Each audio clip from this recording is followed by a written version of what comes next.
Hey, Mark here. It's time to talk about self-hatred. So I have lived and worked in many, many countries. I've probably lived in 6 or 7, worked in over 50. Today I'm in Tallinn, Estonia, beautiful country, like it a lot. Here's what I've noticed from Japan, Ethiopia, Brazil, many of the places I've lived. People don't hate themselves. Crazy! People don't hate themselves. The Arabs don't hate themselves. Japanese don't hate themselves. The Ethiopians, many of the places I've been, that's normal. They're proud of their culture. Japanese people, for example, are proud of many aspects of Japanese culture, and there's lots to be proud of. I've studied Japanese martial arts, for example. I've studied Japanese flower arranging, believe it or not. I've studied Japanese poetry, beautiful poetry. The Japanese are fantastic writers, lots to be proud of. And they know that. They know that. They also know that there's aspects to their national character which may be less than perfect. They know that, hopefully they know that some of their history is less than perfect. Far from it. That's one of the things I'd say is a little bit missing in Japan, actually. However, they basically love Japaneseness. Ethiopians, the same thing. They talk about Habasha. Habasha is Ethiopian culture. And, there's different groups in Ethiopia. There's been problems. There's been history. They're fully aware that their country hasn't been perfect over the years, but they're proud of their culture. People in the West, not so much. Okay, particularly Europe, a little bit different in North America where it's split. Particularly the liberal, we could say left-leaning Europe. People in Europe particularly, but I'd say the West more broadly, worse in Europe, are taught to hate themselves. That's strange, isn't it? That's very strange. So if I once said on Facebook, what do you love about being British to all my British friends? And bear in mind, I'm from an Irish family, which has, had a history with the UK. I said, what do you love about being British? And I expected people to say the Beatles or Shakespeare. We have a great literary tradition in the UK, great musical tradition in the UK. I thought maybe ending slavery. Britain, the first country, I think it was Denmark that was the first to outlaw it. Britain was the first sort of major empire, not just in Europe, but in the history of the world to ban slavery. And actually to pay quite a lot of money and lose a lot of sailors' lives to enforce that, to stop the African slaving. Bear in mind, before that, slavery had been done by, if not every culture, every major culture. So the Aztecs, the Mongols, certainly the Arabic world where it's still big, the Chinese, the Indians, massive numbers of slaves. And of course, slavery on Europeans as well. Hence, Royal Britannia never shall be slaves. It's one of the most British songs there is. Has that lyric because Barbary pirates would enslave people from the UK, people from Ireland, where my own family are from. My family are from Cork, which is South Island, a coastal area, for hundreds of years in terror of pirates from Africa, actually. Things to be proud of. I thought people would say, the music, the culture, or maybe just a sense of humour. I love the British sense of humour. For me, that's one thing I really miss, in the Anglosphere sense of humour, I might say, because you see it in Australia, South Africa, different places. But people didn't say that. People said, colonialism, ha, or all the wars we've started, or this question's racist, it was somehow a terrible question even to ask, to be proud of where you're from. And equally, if someone was Italian, lots to say, French, lots to say, from the States, Canada, wherever, lots to say. And the West generally as a sort of composite of the kind of Anglosphere and some other areas. So I thought it was very strange. And what I realized is people are actually taught that. They're taught in school to hate the West. They're taught in media to hate the West. This hatred as well, it's not just a historical saying, hey, we're great, but you know what, we weren't perfect. You know what, we've done some bad things. You know what, our national character has two sides, so we might have a great sense of humour, but sometimes we use that to sort of escape sincerity, or we're sort of cynical. We use it cruelly. Yes, there's two sides to British humour. There's two sides to most things, right? And it's also, it's interesting, it's particularly unique. Let's stay with slavery. That was the Europeans were the only ones who did it. No, everyone did slavery. Everyone did slavery. It doesn't make it right. I believe it's deeply wrong. But the only unique thing about Western civilization was that we recognized it was wrong. Yeah, we're the first to recognize that. I mean, there's been other maybe small Buddhist communities or things like that throughout history, but on a large scale. Yeah, somehow the sins of the West are unique. Interestingly, this also, sin is the right word.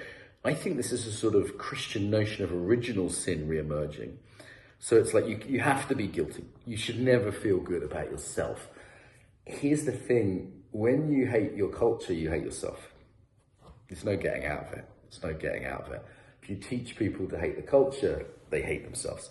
Actually, normally there's a relationship between hating the family, particularly the father, and hating the nation, yeah, and hating oneself. There's a line that goes through all that.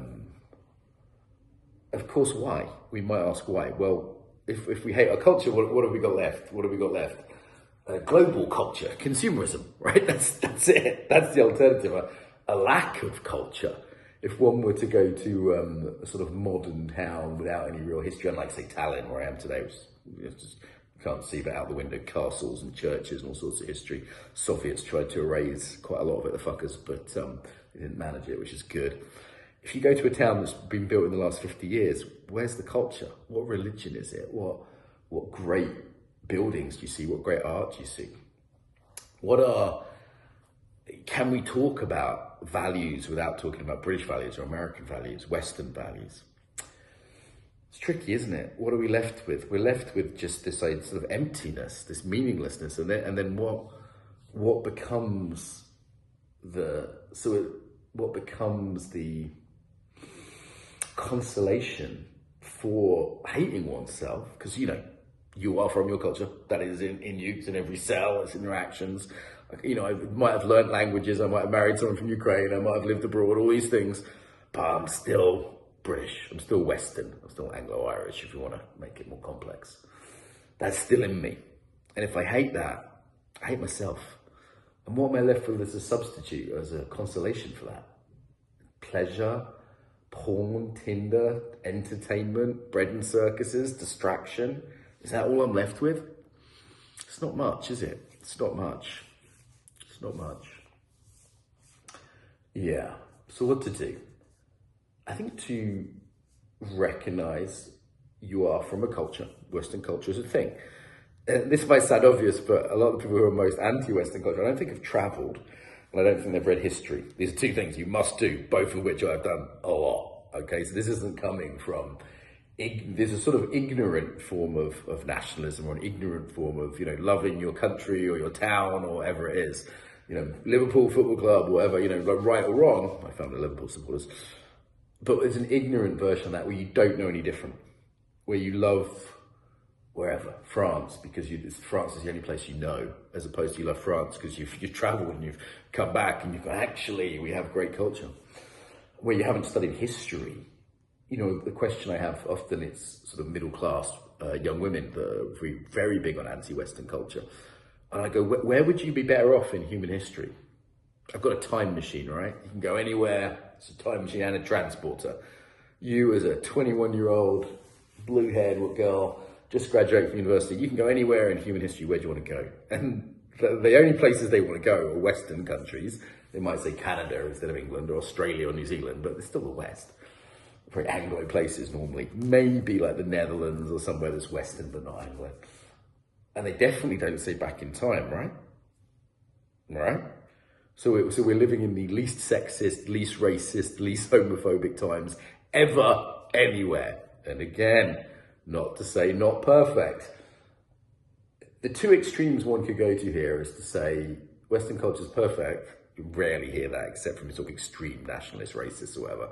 Or, much more common, it's evil and nothing good, which is just not true.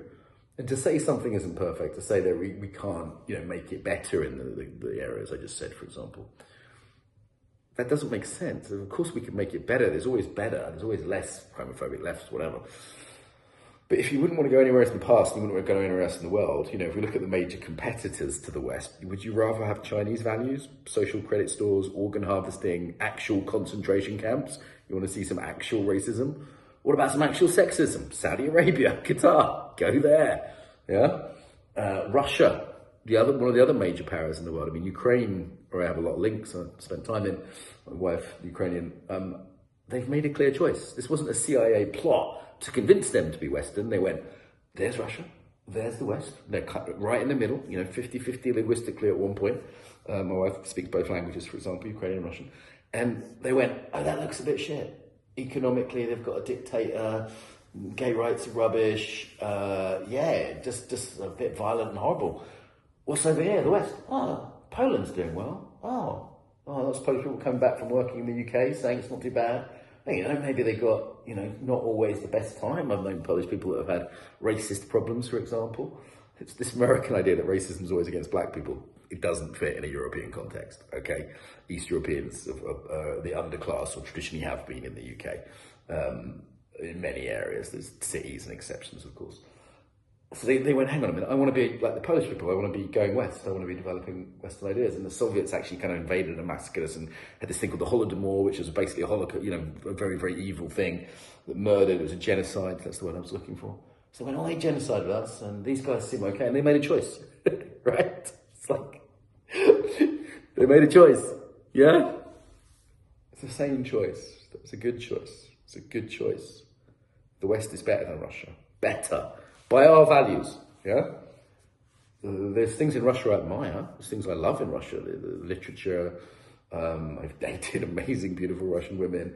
There's lots in their culture, which I think is very rich. But Russian civilization, Western civilization. Russian to me is sort of half Western. Chinese, definitely not. Like, be honest. Everyone in the West is a cultural superiorist. You're not a white supremacist, I hope, but don't confuse it with that.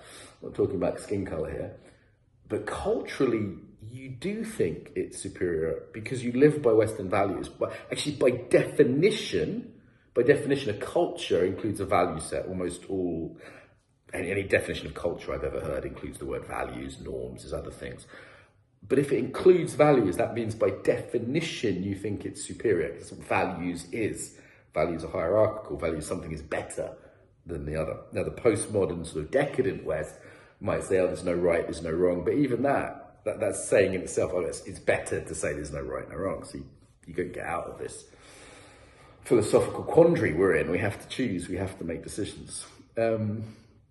So everyone, even the most sort of woke far left person in the West, in fact, in many ways, the woke, they're expressing some extremes of Western culture.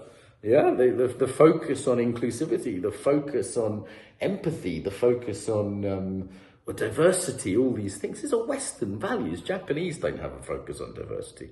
Japan is 99% Japanese, and of the 1%, I think, they're Korean, and it's like a tiny 0.1% of anything else.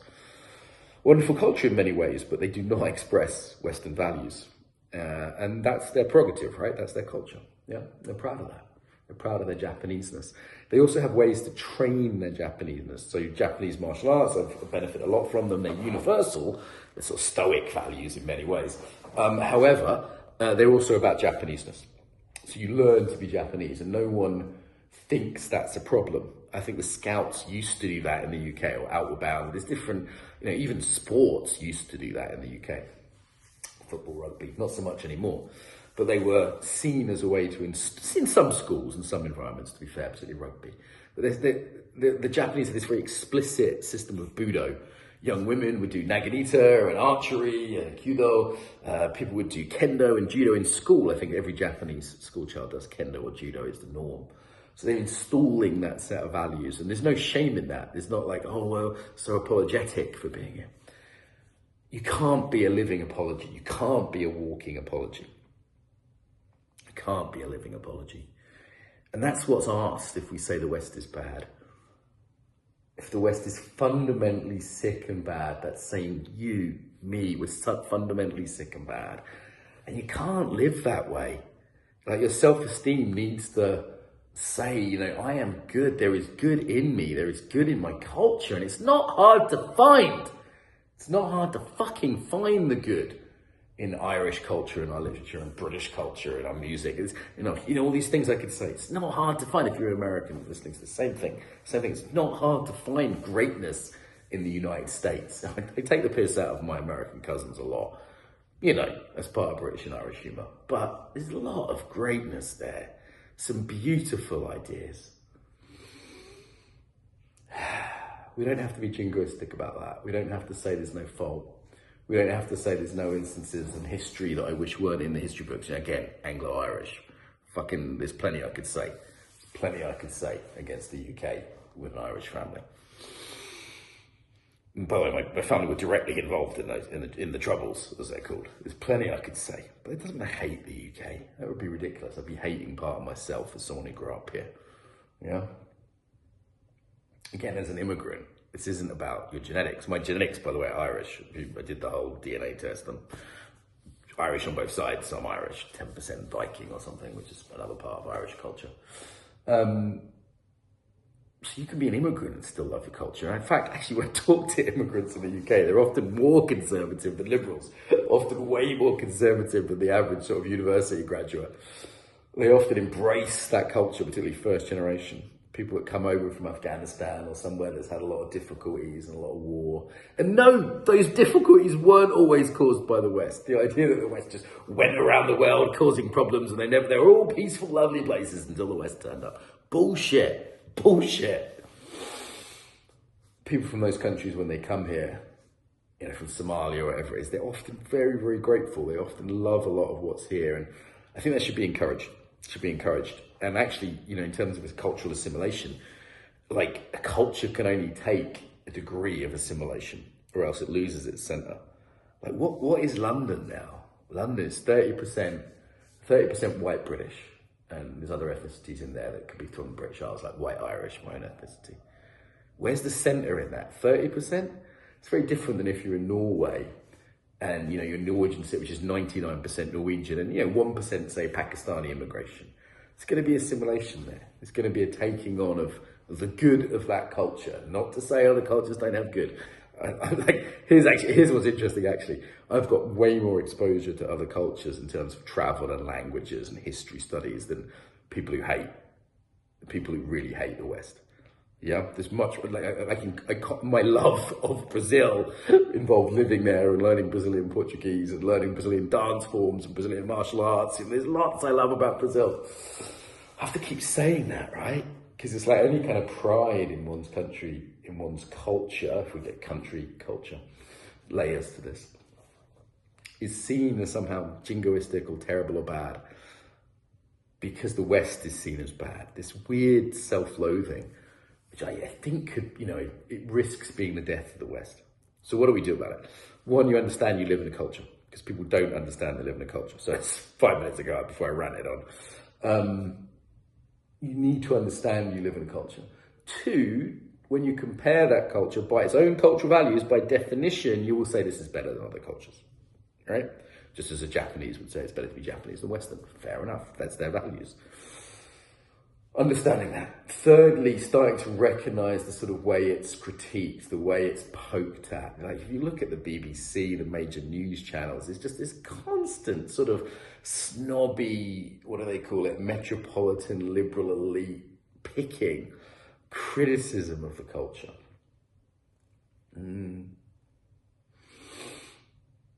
Recognizing that and just saying no. Just saying, no way. I don't buy products which have this in their adverts. I don't support news organizations which do this in their news, which encourage this self-hatred. I don't send my kids to school in ways that do this. And lastly, we need praxis. We need a praxis that practices a physical form that, like martial arts, that installs a set of values, that develops a way of being, This is something I've been working on with some colleagues of mine. Could say more in another video. There's different ways that we could transform weightlifting or extreme sports or traditional sports like football and rugby, or do something completely original. Different ways, but you need something which stops the which is a counterpoint to the decadence of the culture.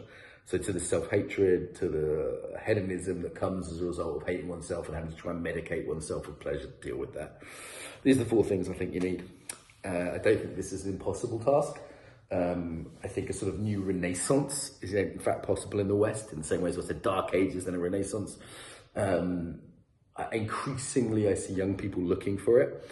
I don't think their liberal Karen mothers are necessarily the answer, but I do think a lot of the young people, particularly young men, but also young women, they know they're being lied to. They know they're being lied to when they're told that, you know, men are oppressive and they've had the worst time ever and the West is this awful place for women. Young women are like, you know, a lot of young women I see are just like, really? Because it looks quite nice, actually. In many ways, conservative traditions are about love. You know, like I can imagine being from Tallinn, being Estonian and coming out of this Soviet oppression. And I've talked to Estonians who very much, you know, built their country since the 90s based on that. There's a spirit of sort of startups here and, you know, they're getting more wealthy. It's a very cultured place as well. Just outside my house, walking past this classical music being played by young people in some kind of conservatory near my Airbnb. And, you know, I can imagine being Estonian and looking at the castles and the churches and just going, wow, this is a beautiful country. And we have much to be proud of. And, you know, we're coming out of this history with the Soviets and let's build something beautiful. You know, what is it to be Estonian? I had someone speaking Russian here in Estonia. There's quite a lot of Russian speaking population. I'm like, why do you put up with that? Ask them to speak Estonian, right? It's your language, it's your country. I think that's legitimate. I think that's legitimate. And of course, it doesn't mean, you know, being awful to anyone who's a Russian speaker. My wife is a Russian speaker, blah, blah, blah. But I can see that they can have a pride and they can look and they can see that and it's obvious to them. And this is a small nation. This isn't Britain or France or America or one that's achieved a lot. It's hard to name a famous Estonian, but there's still a little bit of pride here in who they are. And why not? Why the fuck not? Self-hatred doesn't lead to good things. If someone hates themselves, what do? Self-medicates, lose themselves in pleasure, become cynical. You know, the cynicism of the decadent West. You see that, the kind of hipster sneer. We need to get back to sincere questions about goodness and beauty. Goodness, truth and beauty. What is truth? Don't be Pilate, he said. What is truth? Jested Pilate, didn't stay for an answer. What is truth? Jested Pilate, and didn't stay for an answer. So when they asked him to kill Jesus or not, and he said, nah, what is truth? And left. It's not okay. It's not okay. We need to be sincere around truth and build beautiful buildings again, not decadent monstrosities. Have beautiful art, original films. God, do you remember original films? Not decadent, just recycling and more extreme explosions, more superheroes, whatever. And goodness, being able to talk about our values, being able to talk about what's good. What are the good values of the West? And there are many. There are many. Love of truth is a major one, for example. The Persians didn't love truth. The Chinese don't love truth. Byzantium. Love of truth is one. It's a big one, I think, at the heart of our culture. Or the prioritizing of truth, because value is always hierarchical. The prioritizing of truth over social convenience. There's one that I think we beat the Japanese on thoroughly. Sorry, Japan, love you, but sorry, we beat you on that one. There's a way in which you breathe easier. It's a physical thing to fall in love with one's culture again, to see the good and the bad in it, to have that mature relationship, not jingoism, not cynicism. You know, when people hate their culture, they hate themselves. They self-medicate. They become cynical. They might even end up going insane, right? Like, you see a lot of the other young people, the ones that aren't turning conservative, chopping bits of themselves off. They're very confused, like mentally ill in many cases. The levels of addiction amongst young people, child suicide. I mean, if you hate your culture, you hate yourself, why would you live? I mean, that is, even that as a phrase, child suicide is an abomination, that is a thing now. You know, kids shooting up schools, kids killing themselves, kids are addicted to drugs. We should look at this and go, something is wrong. It's not that the culture itself is bad, but this hating of the culture,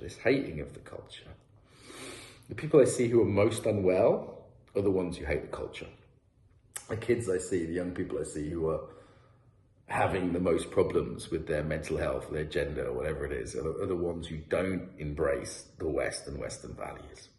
And why would they? Because we failed them. We haven't given them a story of the West. We haven't given them practices of the West. We haven't celebrated the West. Now, if we celebrated culture like we celebrate pop stars or football teams, I mean, it's a whole We'd be in a different place right now.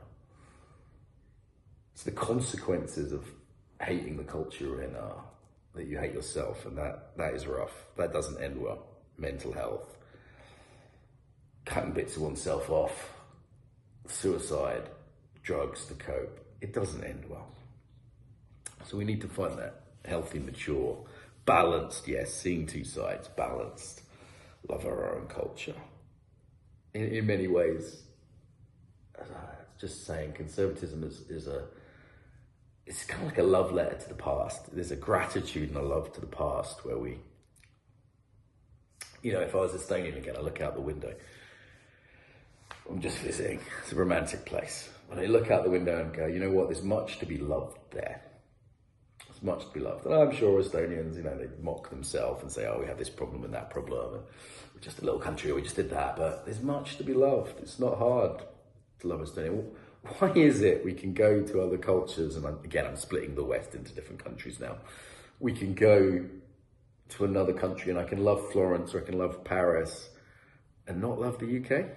Why? I mean, I see foreigners come to London, they love the UK. I remember taking an American girlfriend years ago to around London. She was like, wow, this is amazing. Foreigners love London. Finding that love again. It's falling back in love. I almost feel it's like a marriage that we're past the exciting stage. Then you see all the faults, right? It's like, can we get through that into a mature love? That's what the West needs, a mature love, not a jingoistic one. Yeah. It's important we don't hate ourselves.